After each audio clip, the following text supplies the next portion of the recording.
My name is Neil Mahoney. I am the director of the Stanford Institute for Economic Policy Research and a professor of economics here at Stanford. I am delighted to welcome all of you to this event. At SIEPR, a core of our mission is bringing together leaders in the academy, in policy, and in business together to discuss and make progress on our most challenging issues. And I think very few people would disagree with me that wildfires are and will continue to be one of the most pressing issues facing our state. As the latest wildfires in Southern California made clear, it doesn't matter if you live in a mansion or a mobile home. If you're a millionaire or you live paycheck to paycheck, wildfires are devastating. The causes and the consequences and the remedies for wildfires are multiple and interrelated, and they are certainly not all the domain of economics. I'm delighted that we have both leading economists and people from a broad range of backgrounds here with us today. But as an institute that is grounded in economics, our focus will primarily be on the economics of wildfires, what causes them, what are their downstream consequences, and what can be done to lessen their impact. We will start with a session on how we prioritize at a budgetary level different approaches to prevention, suppression, and harm reduction of wildfires. We will then move to two sessions on the downstream consequences for our health, for our communities, and for our budgets. And then we'll wrap with a session on the consequences for our property markets. Property insurance prices are spiking. Property prices may decrease as we incorporate the impact of higher wildfire risk.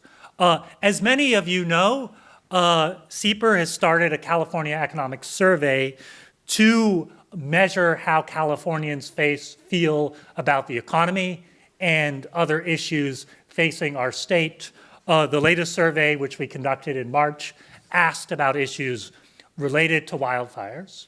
And the top line from that survey is that Californians are anxious, they are worried, and they are pointing their finger at everybody, from government to the insurance companies, to the utilities, and many other parties.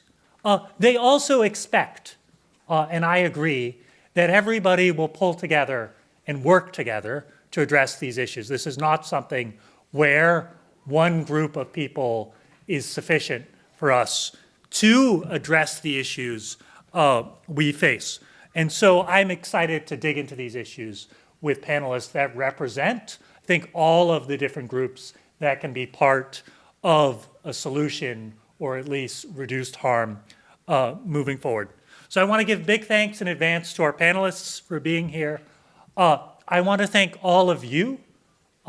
These discussions are a two-way street between the people on the stage, the people in the audiences, all of you who support SIEPR, who participate in these discussions, who take what you learn and then strike up conversations with your colleagues, with your coworkers, with your neighbors. That takes what we do here and amplifies it manyfold. We have members of the media here with us today. I want to thank them for covering this important beat and welcome them to our event. So let's get started. Our first panel is going to focus on government spending, wildfire prevention, suppression and harm reduction, and my wonderful Stanford colleague, I don't know where he is, Mike Wara, will be moderating the event. So Mike is a lawyer and scholar focused on climate and energy policy. He's director of the Woods Institute Climate and Energy Policy Program, among too many affiliations and titles for me to list. He has extensive policy experience on, I think earlier this week, he was in Sacramento talking to our elected leaders. So I'm delighted that he can join us to moderate this session. Mike, I will leave it to you. Say a few words to frame this. I think the fire experience that we are living in California and really across the West and increasingly across all of North America, there are big fires burning right now in Nebraska and New Jersey, of all places, is really raising questions about the broader systemic approach to fire, how we spend money, whether the current approach of spending money mostly on suppression is the right one, or whether we need to focus more on prevention and risk mitigation as alternatives. And we have a great panel today to talk about that. I'm really honored to be on a panel with all these folks, and I'll just invite them to come up and we'll start a conversation.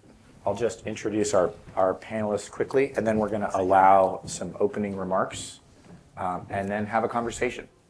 So sitting to my right is, my right, your left, audience left, is Matt Wiedemeyer. He is an economist from Resources for the Future that I think of as one of the really smart people doing practical, important work on the problem of fire and risk management. Next to him is Stephen Benson. Stephen is a longtime Department of Finance, California Department of Finance leader working on natural resources and support in the state budget for natural resources and also emergency management. And he's been one of the people that's architecting the state's increased investments in wildfire prevention over the last few years. Sitting next to him is Joe Trotter. Joe is the executive director of Americans for Clean Water, and prior to that had a senior role at ALEC. Water resources are obviously a big part of the equation in thinking about fire and the impact of fire on landscapes. And sitting next to Joe is Scott Stevens. One of the people, I think of Scott as a professor at Environmental Policy, Science, and Management at UC Berkeley. We love having people from across the Bay come over to Stanford.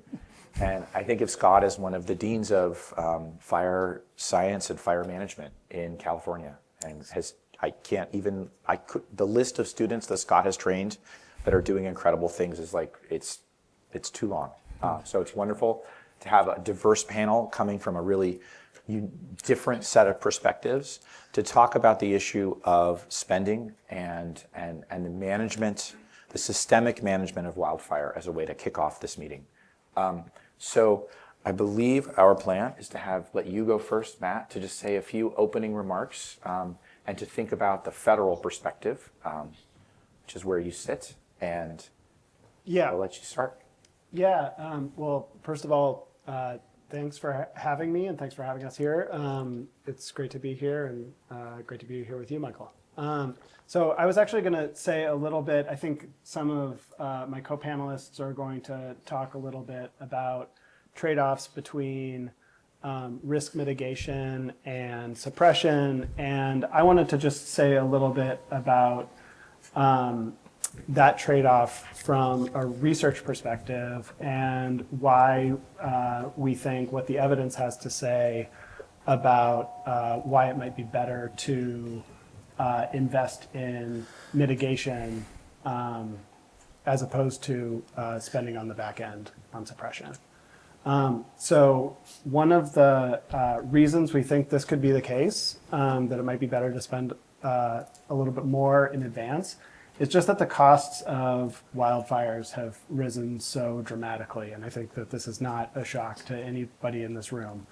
So some of those costs are relatively straightforward to understand and measure. So here you can think about suppression costs. We have government reporting data on this. We know that, for example, the federal government is spending between, on average, annually about $3 billion per year between 2019 and 2023. Another example of a relatively more straightforward cost to measure is insured losses. These are not insured losses, but an estimate of capital and property losses from the LA fires this year puts those damages at about on the order of $100 billion. So really large numbers. But there are also some other damages that are a little bit harder to measure, and for these we need to turn to things like econometric studies or epidemiological studies. So things like the consequences of smoke in terms of health damages or damages even to the economy. And here, I think because of contributions from folks, including some folks you'll hear from later today, we have an increasingly good idea that these damages are extremely large. Wildfire smoke impacts mortality, it impacts, we know, emergency room visits for respiratory conditions. It impacts crime, it impacts educational outcomes. It also impacts labor productivity and labor market participation. So these effects are very widespread. And I've become convinced over the last 5 to 10 years, as this research has increasingly mounted, that these damages on mini fires, at least, are at least as large as the direct damages due to wildfires. So I think that these indirect costs due to consequences of smoke and consequences for the economy could be quite large. So that's one reason we think that investing in mitigation could be worthwhile. These costs are just very large. We also know that we're still today spending less on mitigation than we're spending in wildfire response, at least at the federal level. So the federal government, as I said, spends about $3 billion per year on wildfire suppression, and baseline spending on fuels management is about $400 million per year. The IIJA and the IRA added some funding on top of that, but still, even with that funding, we're not anywhere close to the $3 billion per year that we're spending on suppression. So there's quite a bit of room we have to sort of increase that spending. Why do we think that we would be getting reduced damages if we increase that spending?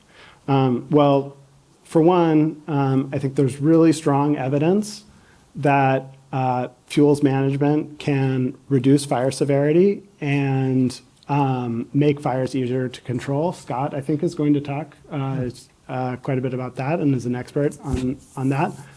Most of this evidence is coming from case studies, from fire science, fire modeling. There's a bit, I would say, less evidence that comes from sort of broad scale empirical studies. This is a hard thing to do. For one, there are, while we do have sort of case study examples of wildfires interacting with fuel treatments, it tends to be somewhat less common, so it's harder to build like an empirical study. Fire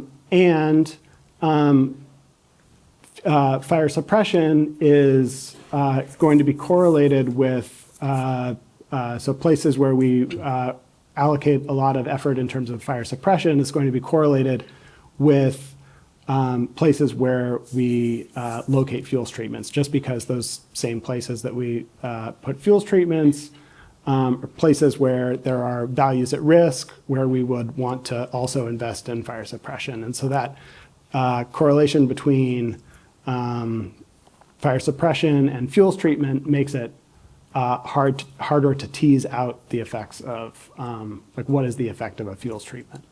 Nevertheless, there's a working paper out now by a grad student at UC Davis that attempts to address this. And what it finds is that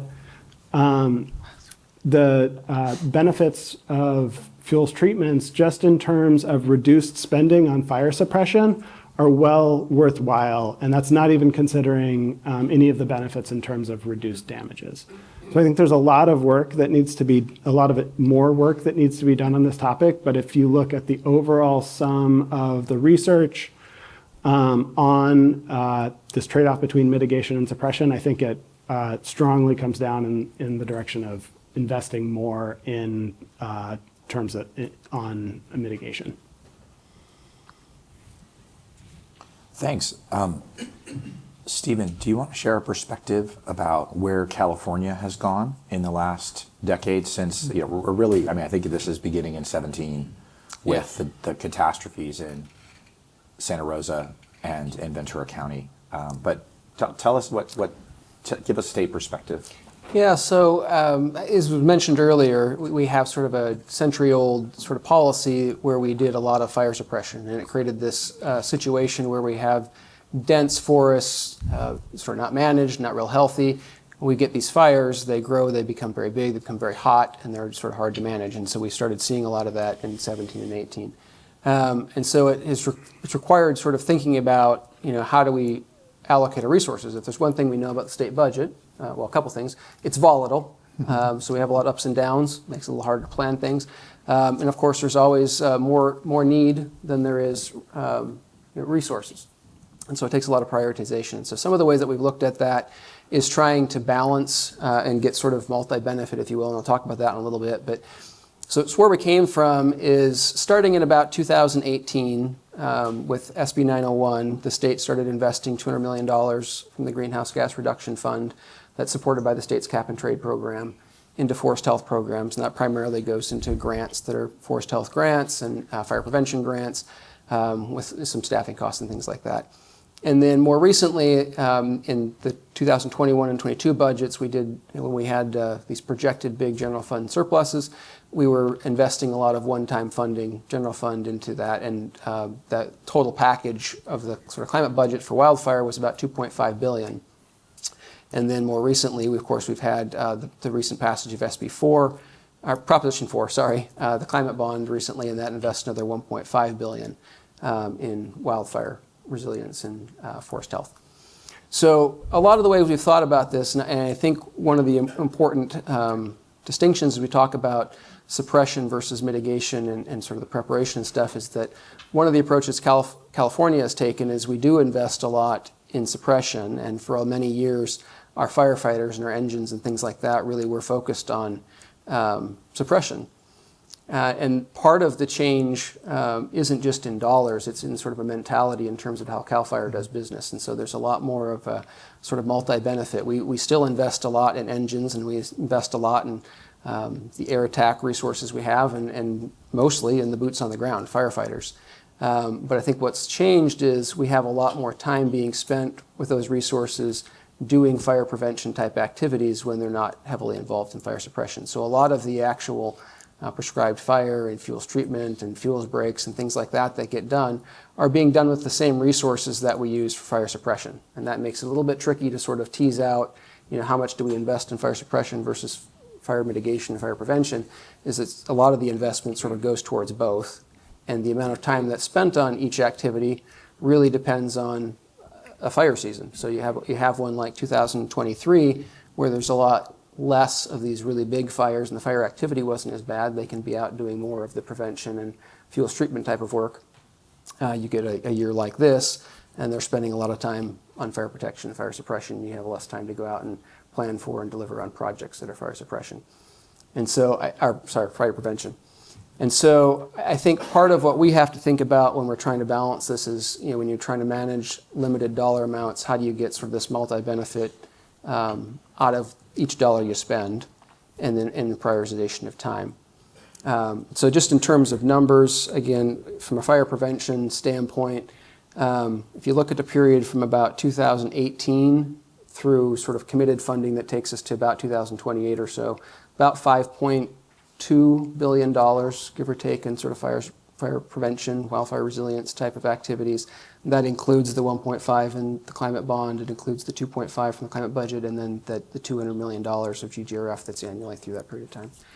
And that's sort of been the evolution in terms of spending. And we do continue to invest in, we've done about $1.3 billion ongoing in expansion in fire capacity. We switched to 66-hour work week for CAL FIRE firefighters recently. That adds a lot of additional boots on the ground resources. We've invested, $380 million in enhancing our aerial resources by switching to state-of-the-art helicopters for air attack. We worked with the federal government and received 7 C-130 aircraft that are being retrofitted and modified for air attack resources. First of those is in service. We're phasing those in. Second will be in service very soon. And then we've, of course, invested a lot in hand crews as well, which, we had to diversify how we do that, but hand crews is also an important part there. And we've invested, tens of millions of dollars in expanding the number of hand crews we have. And sort of, for years, we relied heavily on sort of incarcerated individual hand crews, and the numbers of folks available to fill those crews has gone down significantly. And so we've sort of diversified, and we now do firefighter hand crews, and we've got the California Conservation Corps that staffs hand crews. And so we've made, actually the military department, National Guard, has a number of hand crews. And so we've sort of diversified our spending across state departments to build up those resources. And those are all sort of multi-benefit things that are used both for fire suppression, but again, they go out and they do fuels breaks and fuels treatment and things like that. So that's sort of where we're at now. I think part of the balance, again, with the volatility of the budget is you have to figure out how you can continue to invest at a state level, but just like our sort of fire protection or fire suppression regime sort of is based on responsibility areas. You've got federal responsibility area and state responsibility and local responsibility area. The same sort of concept applies when you're looking at fire prevention and fire mitigation, is it really takes an all-hand-on-deck approach. We talked about we're at every level of government, and frankly, in affected industries, utilities, and then really at the individual level. I mean, individual homeowners also have to sort of appreciate the risks and responsibilities that they have with where they choose to live. And so, that I think in our fourth panel, we've got somebody from the Office of State Fire Marshal, Chief Bigelow, who's going to be able to talk about sort of the state's home hardening programs and stuff like that. And the state tries to focus resources on trying to help, disadvantaged communities and homeowners and communities that need sort of additional help. But there's also no way the state will ever be able to fully fund sort of retrofitting everybody's home who needs to be, and nor should they. And so there needs to be this awareness that at an individual level we have responsibilities for hardening our homes and defensible space around our homes. And as more people do that with individual homes, that also strengthens and protects our communities, overall. And I think a lot of that is just sort of mentality, mindset change, and a priority change. Maybe I'll stop there. And Thanks. Yeah. Thanks, Stephen. Joe, do you want to share a perspective? Yeah, so I'm from the East Coast. Most of what I've dealt with has been on the East Coast. And when you look at California and the Midwest, you tend to have much larger, more devastating fires. But something interesting I learned a while back was that there are actually, by the numbers, as many, if not more, fires in places like the Southeast. Now, granted, when it comes to California, there's unique challenges with the climate, with the way the prevailing winds are, geography, everything like that. But when you look at, say, like Georgia, North Carolina, that area, they have a lot of wildfires. They don't make the news because they're not quite as large. And what you've seen there, as opposed to certain other places, is there's a very active public-private partnership. There's a strong industry incentive to go ahead and make sure that there isn't this deadwood on the ground. I'm going to reiterate what both of the previous two folks have said here, and it's that prevention is key, and it's not just a little bit more prevention, it's a lot. But there has to be kind of a will behind it and an incentive behind it. Interestingly, like on the federal level, when it comes to things like national forests basically have their own local control over how much wood can actually be harvested. So out in West Virginia, I was dealing with an issue in the Monongahela National Forest where it was something like only 3% of the forest was able to be logged. Now understand the logging industry does occasionally get a pretty bad rap, but at the same time, they're one of the greenest industries there are in the world because they're planting 2 or 3 trees, 2 or 3 young trees that wind up sucking more carbon out of the atmosphere than the old ones. And if it's responsibly harvested, responsibly managed, you're not seeing the kind of wildfires that are causing just the devastation that you're seeing in California and much of the Pacific Northwest. I've got friends up in Oregon who live right on the edge of the forest up there, and there's less than 1% of the area is even allowed to be forested. And they're seeing these fires through South Bend and up in the mountains that are coming and destroying homes, livelihoods, everything else. A healthy forest doesn't just mean a sea of green. It's absolutely beautiful, and it's understandable why you'd want to preserve, but at the same time, a healthy forest means a balance between open space, the actual growth, and making sure there's management here.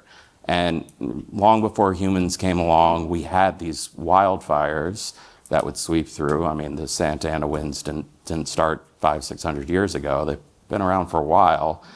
And nature seeks a balance. And when it comes to prevention, going ahead and making sure that the forest is properly thinned, that the dead wood is able to be taken off the ground. If you take a look at policies of different states, and say Georgia, for example, it's very easy to go ahead, do well thought out permitted logging with a regrowth, like regenerative management in mind. But when you go ahead and say, we can't go into the forests and make sure that they're healthy, we're just gonna let them run wild, you get much more deadwood, you get much more fuel. And what happens is, in those areas, when the fire does inevitably sweep through, it actually burns hotter than it was supposed to. And it kills the microbiome in the soil, which just leaves the area looking like a moonscape. And it can take a decade plus for that soil to be healthy again and productive again. And that's time where there isn't new growth happening. There isn't new growth happening there. You're not going to see, the carbon savings of the carbon coming out of the atmosphere into the new growth. So we have to think of it as a cycle and understand that it's not necessarily our whims of what we want nature to be, but we have to respect the way nature works and be good stewards of the environment. Thanks, Joe. Scott. Well, thank you, and thank you for the presentations. I'm going to talk just for a moment about kind of the state of the science for kind of fire restoration, fuels treatment. And one thing we can say, the last 25 years, there's been a lot of work in this space where you're doing mechanical thinning, you're doing prescribed burning, and the research is very, very clear that these treatments work, okay? So, and it's not just that they work, but they also do things like increase forest resilience, they don't cause soil compaction, they don't really increase non-native plants, you can design them to actually complement biodiversity. So it's not as if you're going to go in and have such a detrimental impact to your forest if you're going to do the treatments we just talked about. So some places now we've got 4 prescribed fires on the same ground over the last 20 years. We're looking at the culmination of 20 years. One thing we know for sure, you can't do one treatment, pat yourself on the back and move on. This never ends. This goes on forever. Just ask an indigenous person. Indigenous person has been managing land in California for millennia. Right? And this idea that somehow you can get something done, fixed, and then move on is basically crazy. So it literally is going to be a conversation with the land forever. So the research shows us really strongly that we can do this in environmental documents, NEPA, whatever you want to do, CEQA, you can actually make that very strong case, okay? The other treatment that we have, besides the thinning, besides the prescribed burning, is managed wildfire. Now, of course, this is going to be somewhat risky in places. Yosemite's been doing this since 1972, and we've been working there for about 25 years looking at really the impacts of remotely lightning-ignited fires and then looking at what they do to landscapes. And there's a place called Illilouette Creek Basin, which is actually a part of the Upper Merced watershed. And if you go there today, you'll see a place that's had about 40 fires since 1974, and even there, it's been remarkable. The fires, about 90% of the fires encounter one another, they go out on their own.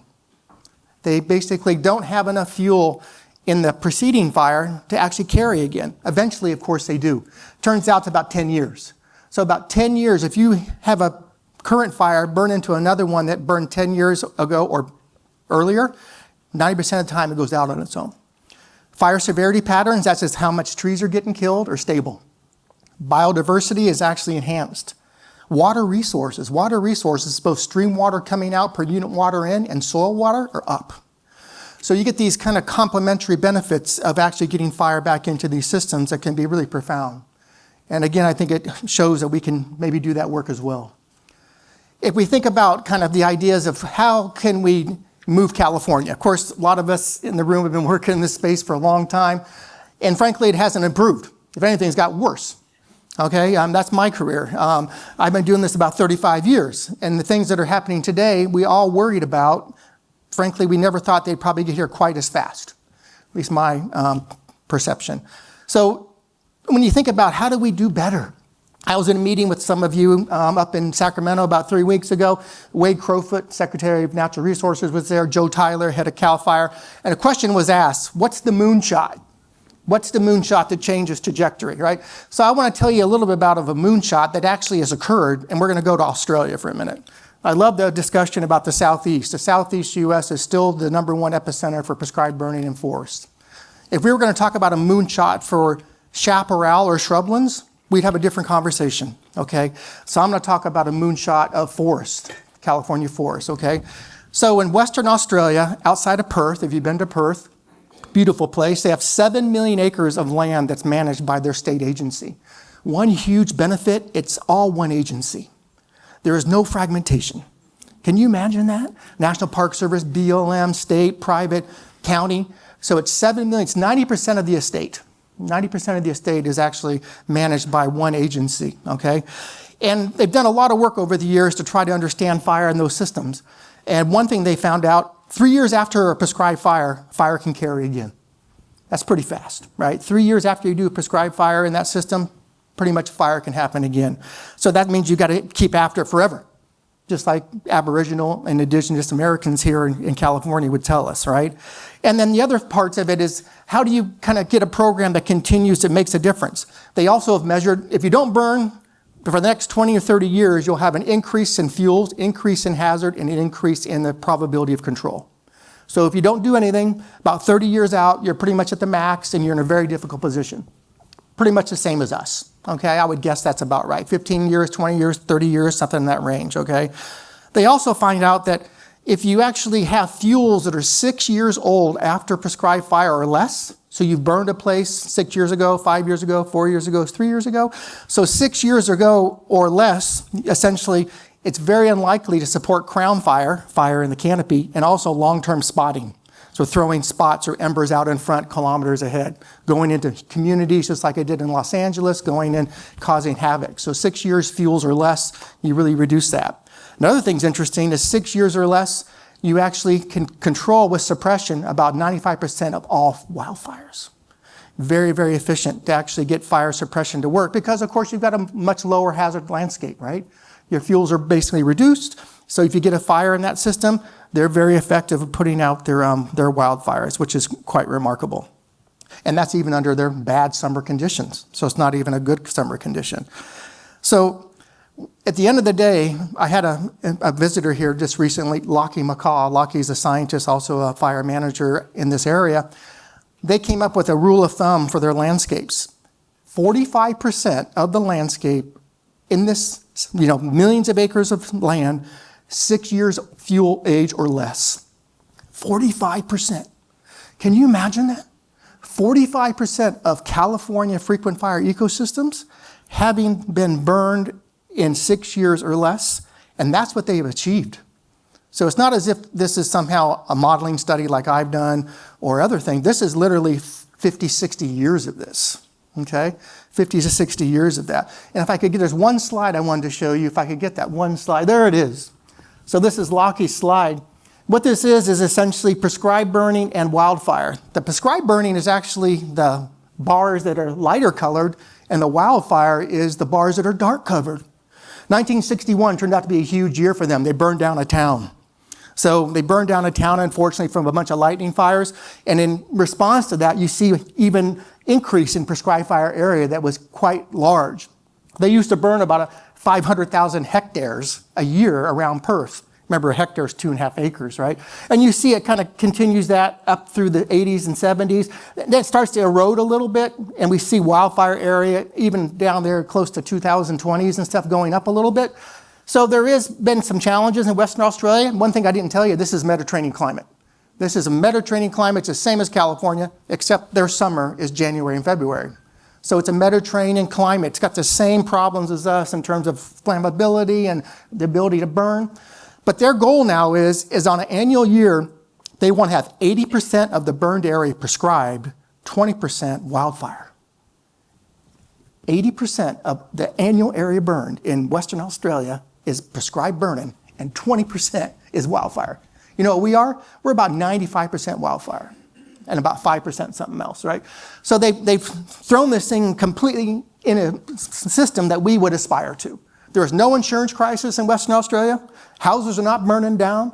People are basically burning. Some people actually feel that they're burning too much and causing biodiversity problems. So the debate in Western Australia is you're burning too much, prescribed burning, and maybe having adverse impacts of things like lake surreal habitats and things like that, maybe with wildlife. Certainly that is an amazing debate, right? So when I look at this, it frankly gives me hope. We're a bunch of smart people. We know we got a giant problem. So why can't we start to do that?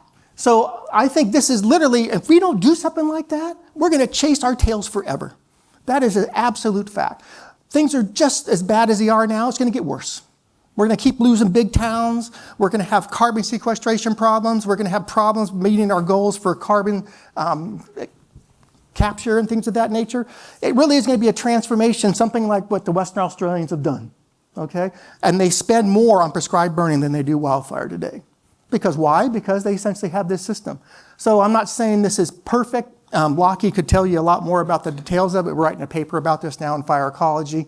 But this idea that we have 95% of our fire area wildfire, and we're getting our cans kicked, we're burning down towns, things aren't getting better, climate's gonna make it worse.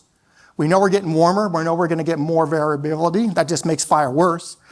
So I don't know anything else we can do, home hardening and things of that nature, and really need to do that work too, but we gotta change our landscapes. And it turns out that Western Australians have done it. You know, so it gives me hope that we can do the same. I'd say one last comment. Right now we put a lot of effort. The money going into this space is phenomenal. It is absolutely phenomenal. We just heard about it. Numbers are giant, okay? But we don't have a large watershed anywhere in the state where we could say we've done it. You know, I think instead of trying to maybe put all of our resources more dispersed over the whole state, we got to pick a few places that are maybe 500,000 acres, 400,000 acres, you pick. And we need to go in there and show that we can do this and make a difference. Because you know what? You could show that to politicians. You could show that to the LA Times. You could show that to a bunch of folks. You could show that to home groups. We don't have a place like that. Nowhere in the state. The closest thing is Illilouette Basin in Yosemite out there in the wilderness. Why can't we do this next to a community? So unless we do something like that, I'm afraid we're also going to continue to just feel like we need to get there. We're not there. But ladies and gentlemen, I think that we've got the science behind it. I guarantee that. Can we do something like the Western Australians? I hope so. I'll leave my comments there. So I think these are a really great set of sort of opening comments. This panel is about how we spend money. And so I want to come back to that idea. And a bunch of you mentioned the idea that, you know, there's an appropriate role for the federal government, the state government. There's an appropriate role for homeowners in managing their backyards, right? How do you think about, but of course, there are also spillovers, right? If I manage my backyard well and my neighbor doesn't, my house may burn down anyway. I live in that world where I happen to live. If everybody in the state manages their backyards well and we manage landscapes, as Scott was suggesting and Joe, then maybe we could have a more insurable real estate market, which benefits everybody and the broader economy. If the federal government invests in those kinds of things, maybe Fannie and Freddie are in less trouble later on. How do you think about the balance between private responsibility, the state responsibility, and the need for the federal government to invest in. What I hear across this panel is we need to invest in suppression, but we need to really double down on prevention, on actions that mitigate risk. And so where do you think we're getting that balance right today? Where would you like to see more investment if there were money, I mean, in the California state budget context, there's never enough money, for sure. I live that too, Stephen, and but where would you like to see more investment happening? And maybe to Scott's point, is it a money problem or is it something else? I mean, want to take a swing at that?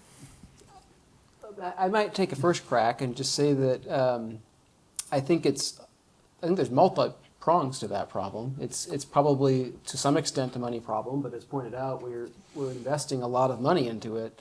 I'll be a little bit careful here because I am, an at-will employee, so careful what I say about who. But no, I mean there really does need to be more conversation. I think Scott's example about Australia is really great, and the key difference is, as you started off with, it's almost all managed by one entity. Mm-hmm. And I think one of the big problems that we have in the state is something, I'll probably get the number wrong because I need it, but something like 60% of the forested land is owned and managed by the federal government. And then you have a whole mix of private and state and all sorts of other things in there. And when you're trying to do these big regional landscape level projects, there's a ton of landowners that are involved, and you have to figure out how you manage those relationships. And I think that makes it really challenging to get some of these done. And we are trying to invest. There's specific allocations in the new climate bond that are about regional projects, and Department of Conservation has a program that's about sort of regional planning and developing regional projects, and that's what our conservancies focus on. But one of the challenges is we're talking about 6, 7 different conservancies throughout the state. You've got the Department of Conservation, you've got CAL FIRE. They're all doing great stuff, but they're all their own set of rules, and so getting some consistency and uniformity. And when I go out on site visits and look at projects and talk with some of the local entities and stuff, one of the biggest challenges is you have to go out and get grants to do these types of things, and a lot of times you're getting grants from multiple different departments, or sometimes United States departments, could be the federal government, could be whatever. All of these grants come with different criteria, different reporting requirements. So as a small entity that's trying to do a project, navigating all of the different criteria for different grants and so coming up with some way, and this is part of the conversation we have and need to continue having, coming up with some way to get more uniformity so that it's simpler for folks to get the money that's needed, and to sort of make more uniform reporting, more uniform requirements and things like that would probably go a long ways. Sure, nobody would argue that if we could come up with some more money to invest in it, that certainly wouldn't hurt. But I think finding ways to be strategic and to prioritize the funding we have in smarter ways is part of what we need to keep talking about and what we need to accomplish. If we're going to really make a dent in this, it's not all just about we need more money, it's about we need to spend it better. I would add on top of that, there's an incentive problem and to some extent a regulatory problem. I'm not going to pretend to have all the answers there, but when you look at, say, California versus North Carolina, Georgia, in terms of what it takes to implement a real forest management plan, California, you're looking at, thousands, if not tens of thousands of dollars, years worth of environmental reviews. And there is a good reason for making sure that we're not doing something overly harmful to the environment. But at the same time, you have to balance it with the human, economic, and just overall cost of everything. And when you look at, again, Southeast, a lot of the timber down there is commercial in one way or another. You have this private incentive to make sure that it is managed well, whether it's construction materials, pulp, or even there's been a rise of pelletized wood used for biomass in terms of electricity generation. There's markets for that stuff in the areas that seem to be doing it well. I'm not sure what it would take to make, pelletized biomass for electrical generation in California, but I have to imagine it's way more difficult than it would be in the Southeast.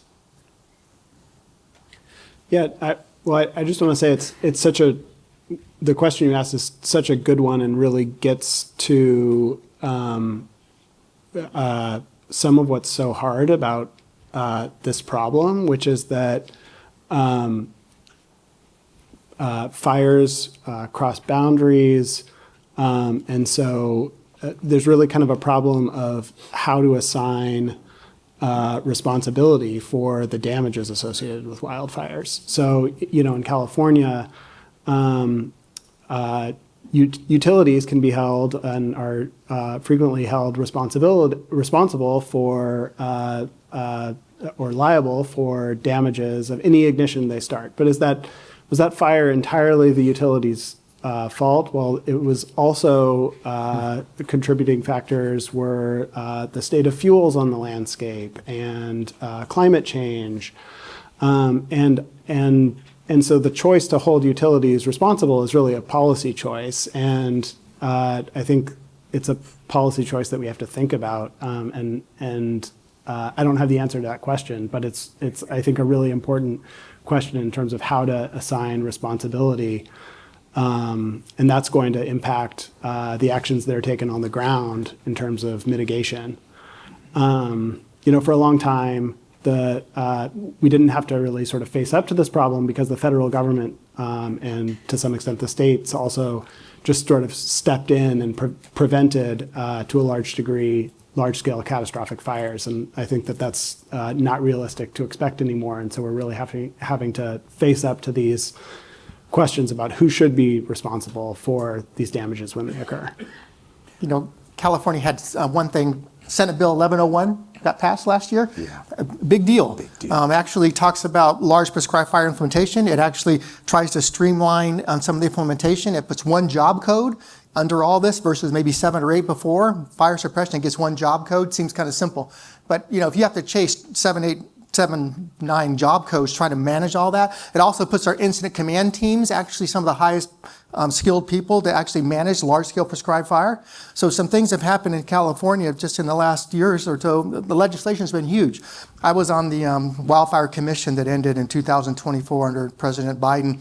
Tried to get that into the federal side. We got something called NIFC, National Interagency Fire Centers, incredible, but manages really wildfire throughout the entire United States.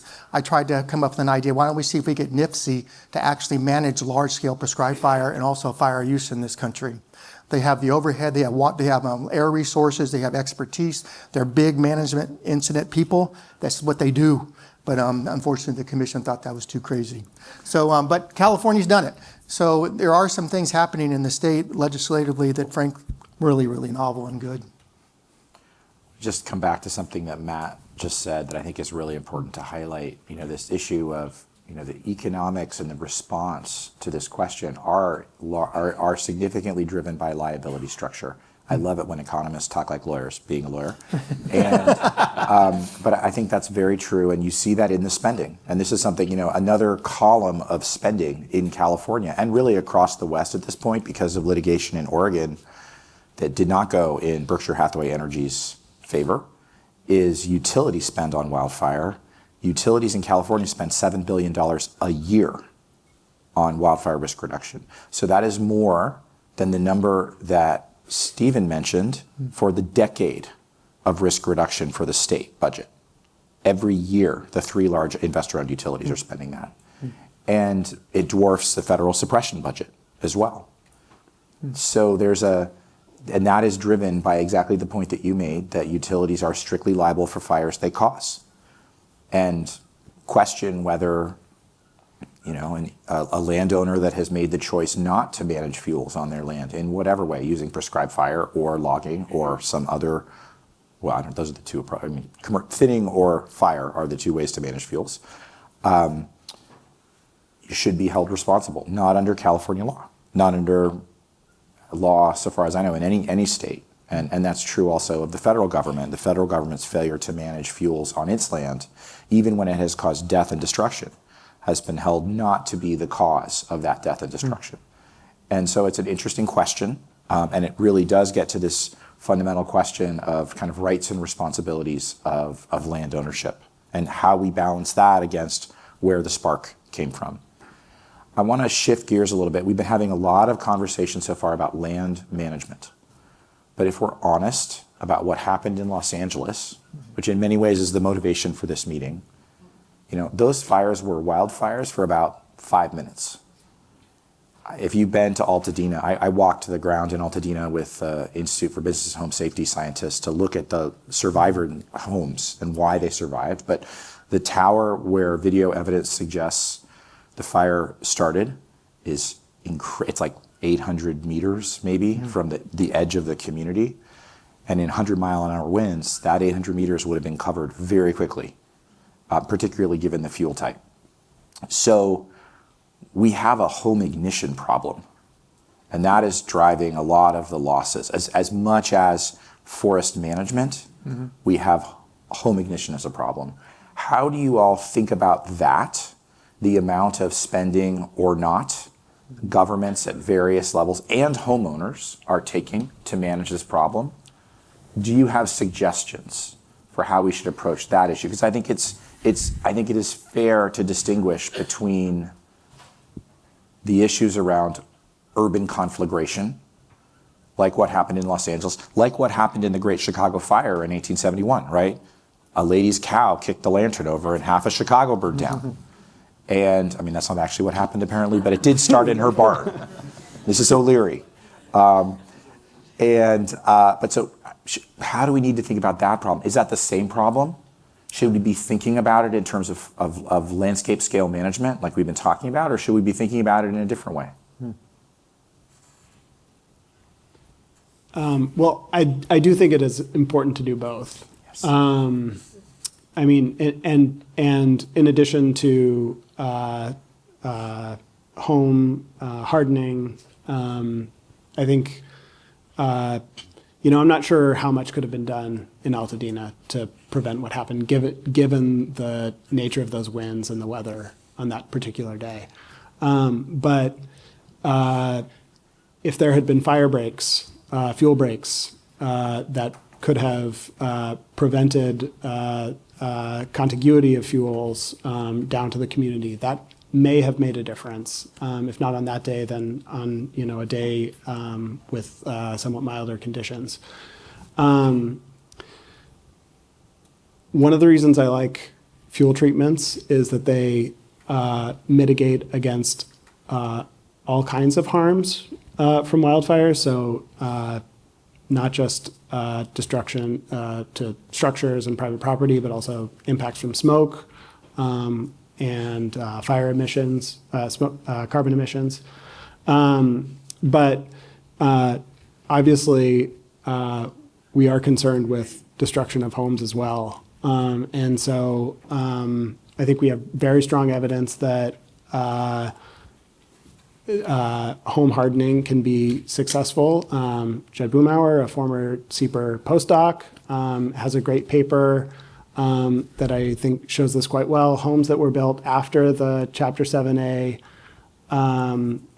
building codes went into effect survive at a much greater rate in fires than homes that were built before those building codes took effect. So there is strong evidence that this works. On the other hand, there's a lot of work that needs to be done. These improvements can be expensive. They're needed on older homes, which are owned, much more likely to be owned by lower income people who may not be able to afford those improvements. And so there's an equity issue to be dealt with here as well. So. Yeah, and I know, so the state obviously does some of its programs to try and help in this space. So there's a home hardening program that is coordinated between CAL FIRE and the Office of Emergency Services that it's been going as a pilot for the last couple of years. And they had a few pilot communities that they were doing. And I think a lot of the focus is that if you just have individual homes sort of here in this checkerboard pattern, harden their homes, that doesn't really necessarily get you the protection that you need. It needs to be sort of coordinated so it's more community-wide. You need neighborhoods and things to sort of do this at the time. And so that's the focus of that program, is to try and get communities of people together to sort of all sign up for the program and do the improvements at the same time. And then in doing that, your neighbor's home in a lot of cases is your best defense against, your home. And so it's really sort of doing it at a community level that makes, I think, a big difference. But I think you sort of touch on that the responsibility question where, certainly it's not the state's responsibility to go in and, improve the private property of, however many folks we have living in the wildland-urban interface. There's certainly disadvantaged individuals and folks that need more assistance, and we should certainly remain in that space and provide assistance, but there also needs to be, I think, a shift in mentality where folks, as a homeowner, I know that I'm responsible to make sure that my roof gets replaced. I know that I'm responsible to make sure my house gets painted, all these types of things, and all of them are expensive. But I think we need to view hardening and preparing our homes when you live in an area like that in that same vein. You have to take a responsibility for it, because if you don't, we've seen what the risks are. And so I think really there needs to be assistance, but there also needs to be a shift in mentality in terms of responsibility of individual homeowners. I think you're going to hear a lot about this during the insurance portion.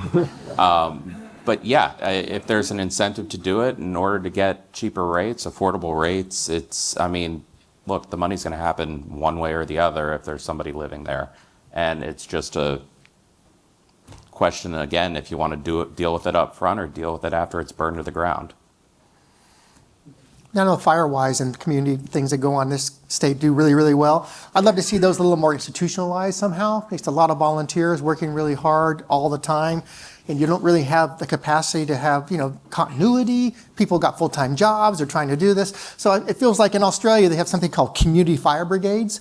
That literally is something at the local level, like the scale of your subdivision. People get together and they volunteer, and there's someone that's actually paid to help facilitate it. So they do exactly what we're hearing about, talking about, well, we got a bad fire year coming. Oh, we got a neighbor next door that's 75, doesn't have a car. What happens when the fire comes? Who's going to take them out? So they literally do this every year. They have a communication with themselves, talk to the fire service. They basically are like a co-lead of this. So I think there's a lot more availability to really coalesce this community response, because if we don't get a community response in this, I'm afraid we also, just like we've heard, it's going to be very difficult. So we're here at SIEPR. I'd be curious, so Institute for Economic Policy Research. We've been talking mostly about spending, about some policy change.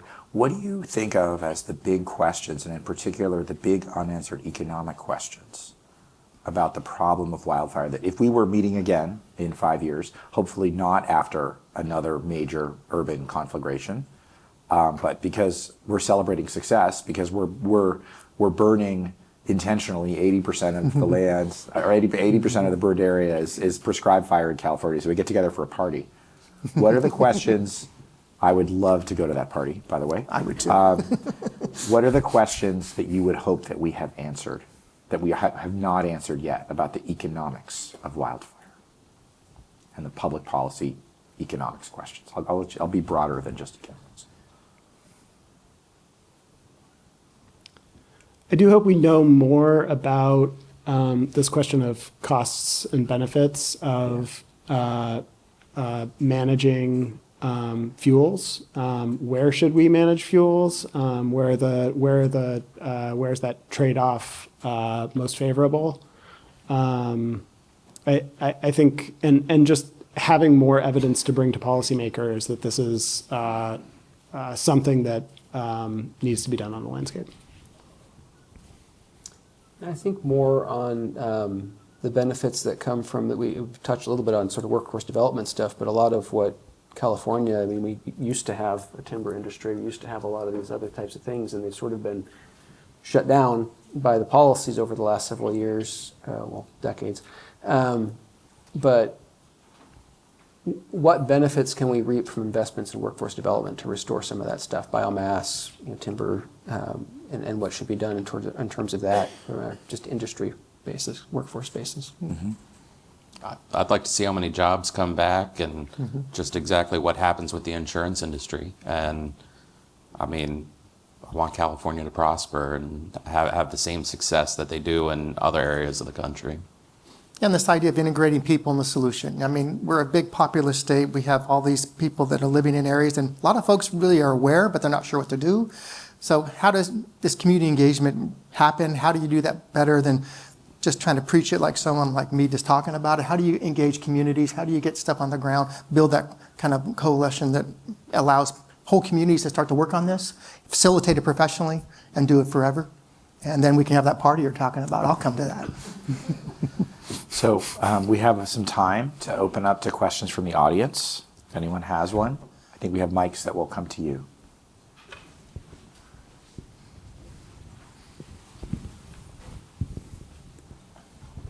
Many of us seen the recent PG&E ads where they're really pushing the idea of they're undergrounding power lines and so forth. Is power line undergrounding a folly, or is it money well spent? Yeah, wow. Michael, maybe you should. Maybe I'll take that Yeah. one. I've done a lot of work with the Office of Electric Infrastructure Safety, the PUC, on the risk-benefit trade-offs of undergrounding. And what I'd say is that it is appropriate in some places, but not in many. It is incredibly expensive. And I'll just note that, Southern California Edison started no fires in Southern California in the part of its system that can be undergrounded, the low voltage distribution system, kind of the last mile delivery system for electricity. The Hearst fire was ignited from a high voltage transmission line, and we don't know yet the cause of ignition of the Eaton fire, but high voltage transmission is also suspected there. Those kinds of lines are really not undergroundable. And so I think we're doing pretty well in the part of the system. And PG&E last year didn't start any fires in its distribution system, 0. So that's success. That's a major improvement from 17, 18. But the transmission system seems to be an ongoing problem, and that's a place where we don't have undergrounding is not easy, believe me. But so I would say it has a limited role to play. So everybody's perking up. This is great. Someone from this side, maybe the. Hey, Scott, you're super charismatic. I could listen to you all day long, man. I want you to go on a tour across the United States. So I'm sold on prescription. I think it's great. The real challenge has been, when does prescription actually happen? Mm-hmm. I know in 22 in the San Bernardino, they had a really robust plan for burns. And it ended up, they were unable to do it any day. They never had a prescription day where it actually happened. And I'm, here in the Bay Area, air quality is one of these things that's really going to impact our ability to do burns. I don't know what the solution is to that, but help me out. No, that's a great question, and it is really at the heart of the matter. One thing I think is climate change is changing our opportunities to get fire in the ground. One of my colleagues at Berkeley, Rob York, he's actually burning today at our research forest at about 4,000 feet in the Sierra Nevada. There's no snow on the ground, and it's been warm up there. In fact, he's burning the whole week.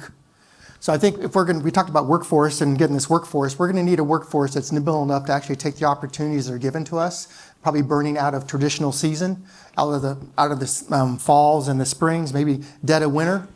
And this is hard because we haven't got a lot of experience in that, but I do think it's actually very plausible and something we might be able to do is, like you're saying, trying to increase the opportunity to get the fire on the ground. And the other part of it too is I think it's just more of that dialogue with people. The Southeast, as you talk about, I go there a little bit and people are burning the rough. That's what they call it, burning the rough, and they're in Florida and such. And one day I was at a shopping center and people were burning the rough right next to a shopping center. People came out, all they were doing is scurrying and get in their cars to get out a little bit of smoke. No one was on 911, no one was going, oh my God, things are gonna go crazy. They literally expect it. They expect it, right? And it's like, if we don't do that, something's wrong. That's exactly what we're gonna have to do. We're gonna have to help federal managers like you allow that to happen. We also gotta allow some mistakes. I guarantee you, I've had mistakes in my career. I've done about 140 prescribed fires in my career. I've had about 5% of those have mistakes, a couple a little bigger. So this idea that somehow a manager can do this in this realm and actually not have any ability to have a mistake and have someone have their back is impossible. And we have some legislation in the state to try to address that. But I do think we got to get more nimble and have a workforce that's maybe year-round to do this, that actually completely professional, able to do it. And then once you do that, then take the opportunities and bring the public along, and then allow some for mistakes and start to work. Chris? Wait for the mic. In addition to wildfire risk, one of the problems California struggles with is housing supply. And every year there are now dozens of new bills being introduced that are intended in one way or another to facilitate housing development. Those bills typically do address the very high fire severity zones, sometimes by excluding them altogether, other times by requiring projects to comply with applicable fire risk mitigation standards. And I'm curious to hear your thoughts as to how you think the state legislature should address risks from fire as they are trying to increase housing supply.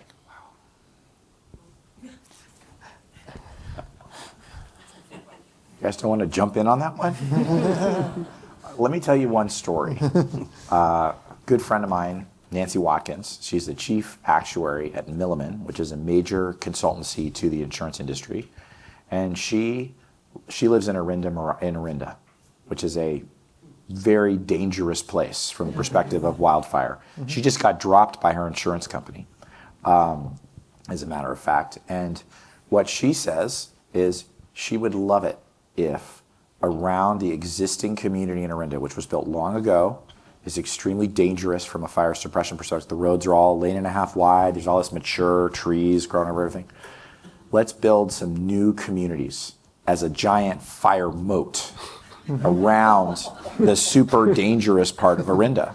Now, that does not win her friends in her community, but it is also true that new build is much safer than existing older parts of California.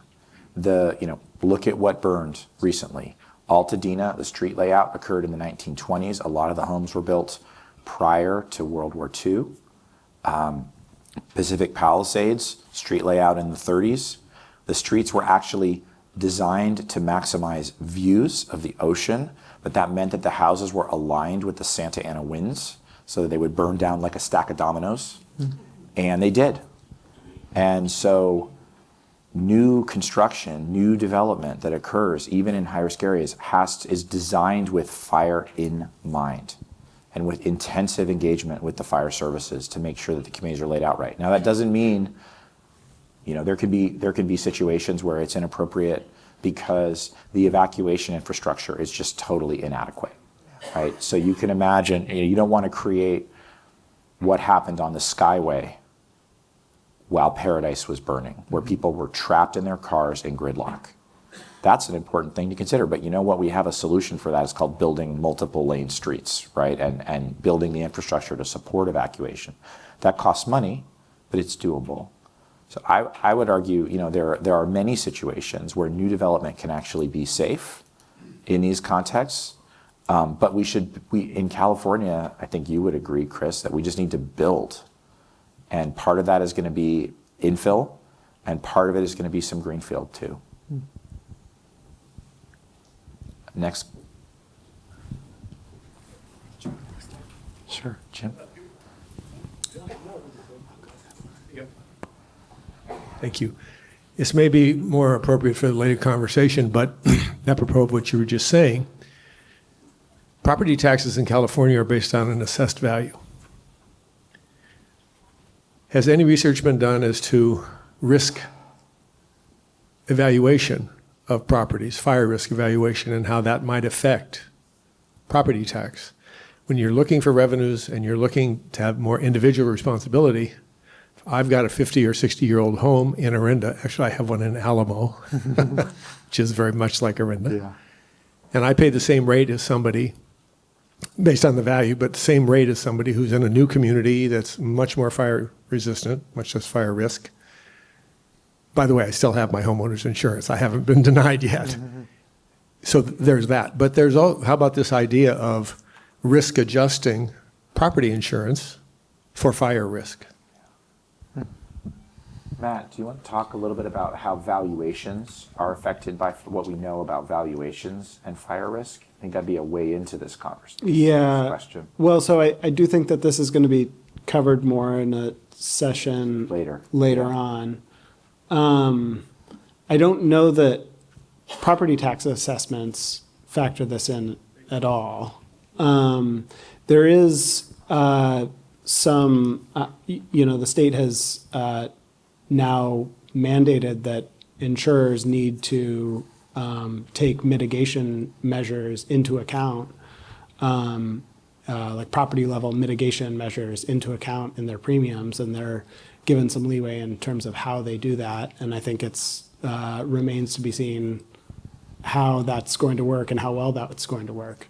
Order of magnitude, my insurance premium is about 20% of my property tax cost.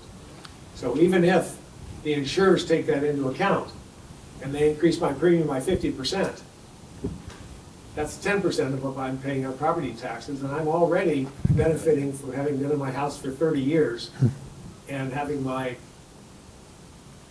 assessed value upon which my property taxes are based is about 40% of the actual value of my house. For the last stream.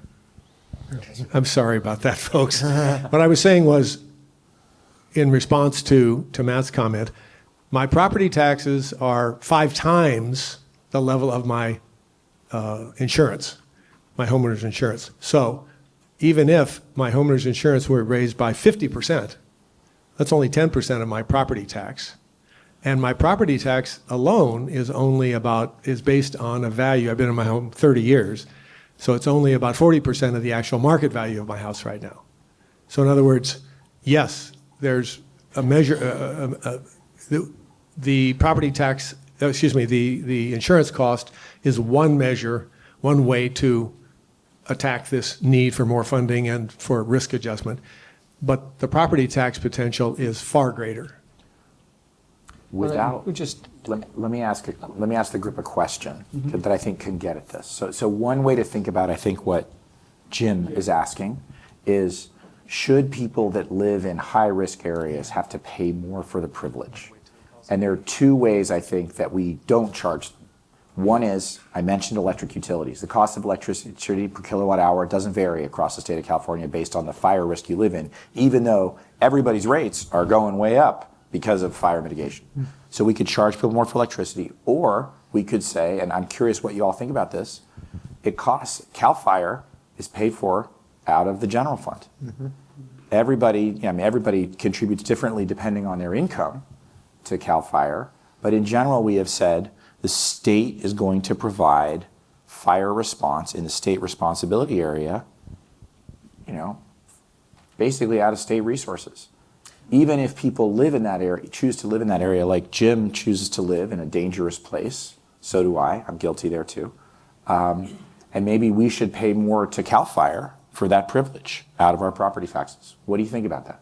What I think is intriguing about it is you talk about some of the areas and stuff, and yes, CAL FIRE will always come in and help, whether it's a local responsibility area or state responsibility or whatever. But a lot of these areas are local responsibility area, and the fire districts and fire departments are supported by property taxes, whereas CAL FIRE is largely income tax and things like that to our general fund. But so I think that's a very intriguing idea. Not that I have any answers on it, but I think it's a very intriguing idea, because if we're going to expect more coordination and response at a community level, then that's potentially a way for communities to better fund what they need to do to harden their communities, to put fuel breaks in, things like that. I think it's a very intriguing idea.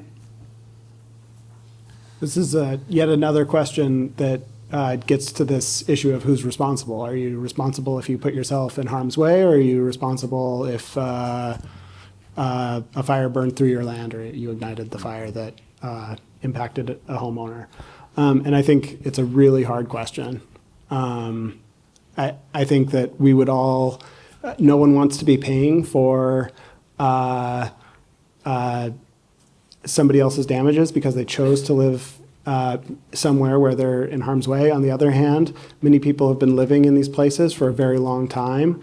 There's also risk across the landscape in California. It's just a really large part of the state, which gets to the point you raised about greenfield development. So I think this is just a really hard question. It's a good question.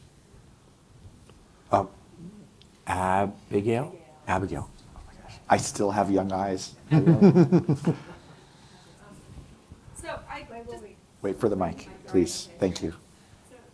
Getting back to the crux of this panel, which is budget allocation, it seems the obvious point here is that also suppression and mitigation is a lot cheaper than, oops. All right, try again. Okay, there we go. Okay, getting back to the crux of this panel, in terms of allocation, it seems, of course, that mitigation prevention is a lot more cost effective. It's a lot, frankly, just cheaper than response and suppression. But yet, when you have a fire break out, you have to fight it, and you have to pull in whatever resources you have. And I am not an economist or budget type person by any means, but what can you do when, say, you have fewer fires and you have this $3 billion line item over here, and maybe you didn't spend all of that in a year or such a thing, to move those funds over, because you're going to get a lot more bang for a lot less buck out of those, that type of expenditure. So if you guys who are experts could talk about that, I'd love to hear it. No, I think you raised some good points. I mean, we live in an area where the situation is such that you can't not do fire suppression. So people talk about, oh, how much do we spend on fire suppression versus mitigation? Well, you can't not spend the money on fire suppression, because then these things are going to happen and we don't have a way to protect communities. So you can't really cut that. Where you have to be able to find a balance is as we get healthier forests and healthier landscapes and more protected communities and things like that, well, then maybe your fire suppression costs do start to come down a little bit. But until we get to that point, you can't not fund it. So we have to fund that, and we have to spend that money. But to your point, that's part of what we're trying to balance with the way that we budget, like CAL FIRE, for example, is the same individuals, the same equipment that's used for fire suppression is also used for prescribed burns, for fuel breaks, for all these types of things. And the mentality shift and the expectation shift is that, hey, if you're not out on an incident, you should be out, either planning or executing these projects to get them done. And so that's sort of, I think, how you balance that to a certain extent. We don't show it in we shift the money from the fire protection budget or program into the resources management program within CAL FIRE, but the money is getting spent sort of on both, regardless of how it's allocated. Looks like we're out of time. Thank you all for the great questions. Thank you to the panelists who have superb.